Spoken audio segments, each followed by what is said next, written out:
Eu sou o Frifros e esse roteiro está sendo feito em uma semana chuvosa do verão. E isso é importante porque é como estava o tempo no dia que tive meu primeiro contato com Resident Evil 4. Queria lembrar em que ano foi, mas isso já é uma memória turva para mim. Nem adiantaria eu perguntar para o meu irmão mais novo, ele não iria lembrar. Eu só posso dizer que foi entre 2007 e 2010, antes do Minecraft. Era verão e eu estava na praia, e a promessa dos adultos era acordar cedo e levar as crianças para o mar. Só teve um pequeno porém, uma chuva repentina que veio com força, fazendo aquele dia um inverno no verão. Não dava para brincar na rua, não dava para ir no mar, os adultos estavam vendo novelas ou jogando canastra. Até a habitual caminhada à padaria para comprar uma cuca recheada teve que ser feita de carro, pois a chuva começou de manhã e só foi terminar no final da tarde. Acho que por isso os adultos se juntaram e nos levaram para tomar sorvete e comer crepe no centro da cidade nesse final de entardecer até chegar à noite. Se parar para pensar, a chuva deu um dia de folga para eles. Eles sabiam onde cada um estava e sabiam que não estavam fazendo bagunça e se machucando por aí. A praia que eu passava o veraneio é, de certa forma, uma praia meio abandonada. 80% das casas ficam vazias durante o ano. São poucos moradores e os que ficam lá o ano todo são pessoas mais velhas que não têm contato com tecnologia. E digo isso porque lá existia uma loja de informática no centro, que vendiam jogos de PlayStation 2 e foi nesse dia que meu pai comprou Resident Evil 4 pela primeira vez. Pela minha memória, eu acho que eu já tinha tido contato com Silent Hill. Meu irmão mais velho estava me mostrando, mas ele não fez muita coisa. Ele não sabia como avançar aonde estava, e eu vi meio que naquelas, né? Eu estava com muito medo. É engraçado como essas atmosferas são amedrontadoras, mas aí elas deixam de ser ao longo do tempo que você realmente percebe que o maior medo de um adulto é gastar um dinheiro que ele acha que sobrou e na verdade esqueceu de pagar a conta de luz. E assim como em Silent Hill, eu tentei ver o meu pai jogar todo aquele início do R4, até a parte da vila, mas eu só fiquei com medo pra caralho e segui meu verão como se aquilo não tivesse me marcado. Pra mim, uma das piores partes foi aquela cabana que tem um ganado e o tridente. Era aterrorizante pra mim. Eu fiquei atrás dele com os olhos entreabertos e com medo de cada som que os inimigos faziam. Jogos de terror nessa época me faziam querer sair da frente de uma tela e ir jogar bola na rua com outras crianças. Levou algumas semanas e muito costume para eu finalmente jogar o jogo. Acho até legal falar que durante metade do período que eu tive o Play 2, o meu pai também jogava e foi graças a ele que eu joguei R4 e God of War 1 e 2, já que eu vi ele jogando e fiquei com vontade. E levou um certo tempo, mas eu fui perdendo medo vendo que nós não somos indefesos. E tinha uma coisa que me fez criar muito mais coragem, que foi a versão com cheats do R4 que tocava aquela musiquinha do Nintendinho.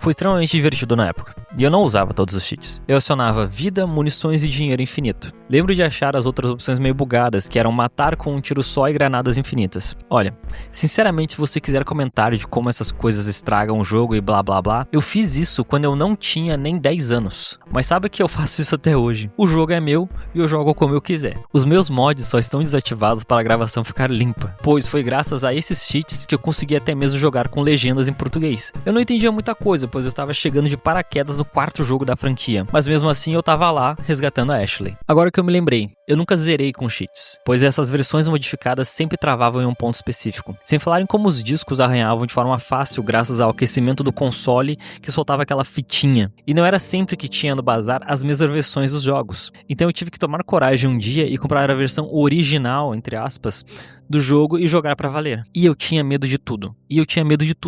Dos Dr. Salvador, das Bella Sister, do Bitoris Mendes, dos Garradores, dos Novistadores, das armaduras vivas na parte da Ashley e aquele que eu mais temia, o Verdugo. E esse eu tinha um medo especial, pois era nessa parte que o jogo travava na versão com cheats. Olha, quando seu personagem é imortal e você tem um arsenal com uma maleta por causa de dinheiro infinito, nada te dá um medo real. Com cheats, o monstro é você. Mas quando eu joguei o jogo Vanilla, eu tinha duas opções: fugir ou usar a RPG. Já era uma regra, sempre tenha uma RPG na maleta. E quando eu cheguei nessa parte do Verdugo, eu não tinha dinheiro para RPG e a opção de fugir era bem difícil, pois eu não entendia que eu deveria derrubar aqueles tubos de gelo para ganhar tempo. Parecia ser impossível. Eu tinha poucos recursos, não sabia o que fazer e no final, muito provavelmente, meu pai ou meu irmão passou pra mim. Quando eu tive que jogar de verdade, eu tive que colocar minha cabeça pra funcionar e assim aprender a guardar recursos e como utilizar eles. Acho que também nessa época eu percebi que eu tenho um certo toque para a organização, pois eu sempre arrumei a maleta do mesmo jeito, mesmo após tantos anos. E outra coisa que eu fazia era entrar no save do meu pai ou do meu irmão, para organizar a maleta deles. Me dá uma agonia ver alguma coisa fora do lugar. Só que eu não consigo consigo falar sobre isso sem falar outra pessoa que me influenciou a querer melhorar no jogo, que foi o Funk Black Cat. Depois de zerar com muita dificuldade algumas vezes, eu cheguei na adolescência tendo umas manias e soluções que podem até funcionar para zerar o jogo, mas era incrível como escassez de recurso era a regra jogando dessa forma. Comumente era fugir dos ganados menores ou enfrentar na faca eles, torcendo para dropar uma caixinha de pistola que não iria durar muito. E lembrando que eu usava todo o meu dinheiro em RPGs e não sabia da mecânica de juntar tesouros para vender mais caro. Então minhas armas quase não tinham upgrades e os ganados viravam esponjas de balas ao longo que a campanha avançava. Eu lembro que meu pai e meu irmão achavam um absurdo usar 10 balas para derrubar um inimigo comum e eu por influência achei isso também, até ver a série Detonado do Funk em 2013. Foi mágico acompanhar a história sendo feita bem na frente dos meus olhos e não saber que aquele momento seria importante, mas eu sabia.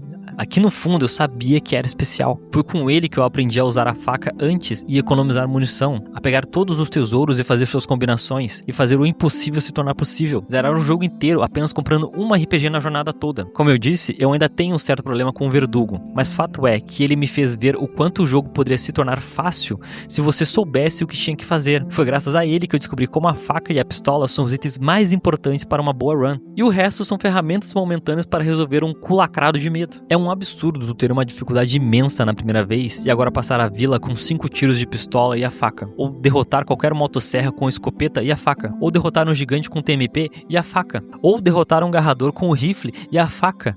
E isso eu confesso que eu tenho medo de fazer, mas funciona. Ou até mesmo derrotar um Regenerator / Iron Maiden com um tiro de escopeta na perna e a faca. E até o chefe final. É só usar a Magnum e a faca. E eu quis deixar por último para falar do Krauser. Mano, esse chefe era insuportável. Ele era o que mais me drenava recursos. E no final é só usar a faca e mais nada. Antes era gastar rios de recursos e agora é só gastar quase nada. Isso era um absurdo para a minha cabeça. Não desmerecendo tudo que eu aprendi, mas eu gostaria muito de apagar esse jogo da minha memória para jogar ele novamente, pela primeira vez. É uma das experiências que mais me marcaram e eu só percebi isso depois de adulto. Só percebi quando depois de um certo tempo eu senti uma vontade anual de baixar ele e zerar a campanha da Ada e do Leon. Uma das melhores vezes que eu fiz foi quando baixei o Project HD, e aquilo sim é um remaster de verdade. Pra mim era o ápice gráfico que esse jogo poderia ter, nada poderia superar isso, até sair o remake do 4 e eu dar com a língua nos dentes. Pra todo mundo que me perguntava, eu dizia que não era necessário o remake do 4, e seria até impensável algo para o 5, mas atualmente eu quero um remake para o 5 e fiquei emocionado quando eu joguei o remake do 4. É uma coisa tão boa, tão bem feita, retirou umas coisas aleatórias e melhorou a campanha da Ada de uma forma que dá gosto de jogar todas as vezes. É pedir demais que todo remake seja assim? E não algo barato, feito de qualquer jeito na Unreal 5? E sim, eu tô falando do Silent Hill F. Esse jogo é muito importante pra mim. Com ele eu aprendi que eu devo melhorar, que de certa forma sempre tem como você se aperfeiçoar. Eu sei que é algo mais fácil quando é tudo scriptado, mas eu não posso negar que ele e outros jogos assim me fizeram melhorar em questões de confiança. Eu ainda pretendo acompanhar a franquia e eu estive no ápice, na queda e nesse meio termo de agora onde lança um jogo bom, depois lança um jogo ruim. Só, por favor, acertem no remake do 5 e no Hacking. Mas se fosse pra escolher qual deles eu queria que saísse uma joia imaculada, seria o R5. E tá aí outro jogo que fez a minha infância e eu tenho um apego emocional tão forte que transcende as falhas desse jogo e que me fazem querer que ele fosse melhor. E acho que a frase que resume bem o meu amor por esse jogo é: te espero ano que vem para zerar você mais uma vez.